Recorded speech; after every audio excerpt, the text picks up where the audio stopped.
Hello friends, I am Aprati. Welcome back to our channel plants space. कुछ दिन पहले हमने आपसे कनेर यानी ओलियंडर प्लांट के बारे में एक वीडियो शेयर की थी, जिसमें हमने सीड से ग्रो किया हुआ प्लांट आपको दिखाया था और इसमें हमने कनेर के बीज को उसको ग्रो करना भी बताया था। तो उसमें रिज़ल्ट नहीं दिखाया था, लेकिन आज रिज़ल्ट की वीडियो है। तो ये हमने सीड कुछ इस तरह से सीड पॉट से निकाल कर ग्रो किया था और 22 जुलाई को यानी कि ग्रो करने के केवल 17 दिन के बाद इसमें काफ़ी अच्छा रिज़ल्ट हमें दिखाई दिया। हालांकि हमें ये प्लांट चाहिए नहीं था, ये पीला कनेर है और बिल्कुल ऐसे ही दूसरे कलर के कनेर भी ग्रो किए जाते हैं बीज से। सबको उगाने का तरीका एक ही तरह का होता है, लेकिन इसमें एक बहुत अच्छी बात जो मुझे दिखाई दी, वो एक ही बीज से 2 पौधे मुझे मिले। अब इसमें कई लोग ये कमेंट करेंगे कि नहीं, आपने 2 सीड ग्रो किए होंगे।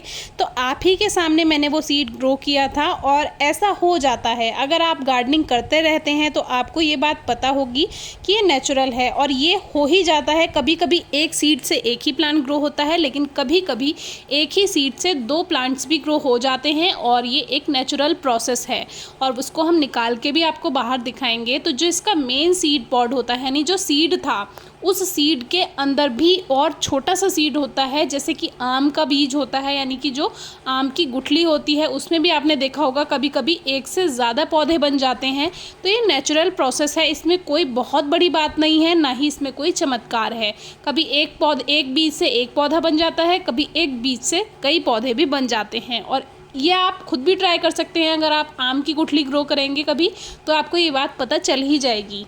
तो अब देखिए, हमने इस प्लांट को बाहर निकाला और इसमें जो सीड पॉड है, यानी जो हमने ग्रो किया था, वो एक लकड़ी का बहुत मोटा सा बीज होता है। और जब वो उसमें से सीड जो है स्प्राउट होता है, जब वो सीड स्प्राउट होता है यानी अंकुरित होता है, तब उसमें से पौधा बनता है। और जो उसका शेल है, यानी जो उसका कवर है, वो इतना हार्ड होता है कि वो गलता नहीं है और काफ़ी टाइम तक मिट्टी में रहता है। तो इसमें ये 2 टुकड़ों में डिवाइड हो जाता है। अगर आपने प्लांट्स ग्रो किए हैं, सीड्स ग्रो किए हैं, तो आपको पता ही होगा। तो कुछ इस तरह से ऊपर वाला कवर अलग हो गया था और जो जिसमें मेन इसमें अंदर सीड होता है, वो वहीं का वहीं है और उन्हीं से ही जो पौधा होता है वो पोषण लेता रहता है। और जब वो डिकम्पोज हो जाता है, पूरा गल जाता है, फिर उसकी तब तक इतनी बड़ी रूट्स हो चुकी होती हैं कि वो मिट्टी में फैल जाए और फिर मिट्टी से अपना पोषण ले। उसके बाद ये गल जाते हैं। लेकिन ये इतना हार्ड होता है इसका, जैसे दूसरे बीज होते हैं उनका जो शेल होता है, जो कवर होता है, वो गल जाता है, डिकम्पोज हो जाता है। लेकिन ये काफ़ी टाइम तक इसका जो सीड है वो लकड़ी जैसा होता है, बहुत हार्ड, तो वो बना रहता है। तो देखिए, इस तरह से वो सीड था और इसमें से स्प्राउटिंग होकर कुछ इस तरह से ये 2 पौधे बन गए। और सीड ग्रो करने के 15 दिन के अंदर आपको पौधे मिल जाते हैं। डिपेंड करता है आपने मिट्टी में नमी कैसी बनाकर रखी है या वो सीड आपने कौन से मौसम में ग्रो किया है।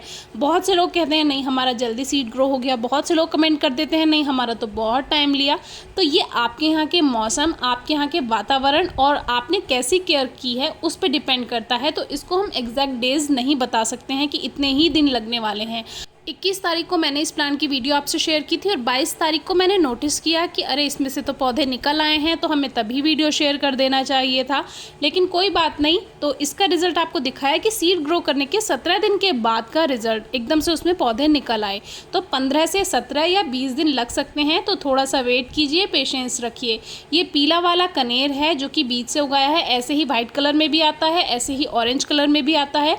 और दूसरा ओलियंडर जो होता है, दूसरी वैरायटी, उसमें फैदर वाले बीज होते हैं, यानी कि जो छोटे छोटे फलियां बनती हैं उसमें छोटे छोटे बीज आते हैं, उस पर फैदर जैसा होता है। तो वो हमने आपको दूसरी वीडियो में दिखाया हुआ है। अब इसको ग्रो कैसे करना है, ये बहुत ही ईजिली प्लांट ग्रो हो जाते हैं, बिल्कुल भी स्ट्रेस में नहीं आते हैं।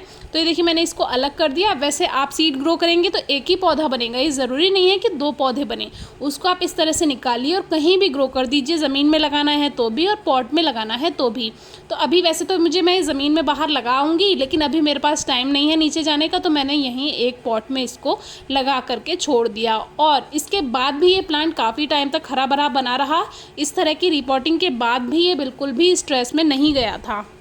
तो अभी ये मैंने शिफ्ट नहीं किए हैं ज़मीन में पौधे, लेकिन अभी भी काफ़ी अच्छे से वो ग्रोथ कर रहे हैं। तो मुझे इस प्लांट में ये बहुत अच्छी बात लगती है कि ये स्ट्रेस में नहीं जाता है। जैसे मैंने इसकी जड़ों पर से मिट्टी पूरी हटा दी है और ऐसे ही इसको लगा दिया बिना किसी खास देखभाल के। और आप देख सकते हैं पॉट में दूसरे प्लांट की काफ़ी जड़ें हैं, लेकिन फिर भी इस प्लांट ने बिल्कुल स्ट्रेस नहीं लिया और बहुत आसानी से ये चल गया, बिल्कुल मुरझाया भी नहीं। तो इस प्लांट में मुझे ये काफ़ी अच्छा लगा। तो आप भी इसको सीड से ग्रो कर सकते हैं। कोई क्वेरी हो तो ज़रूर पूछिएगा। Thank you.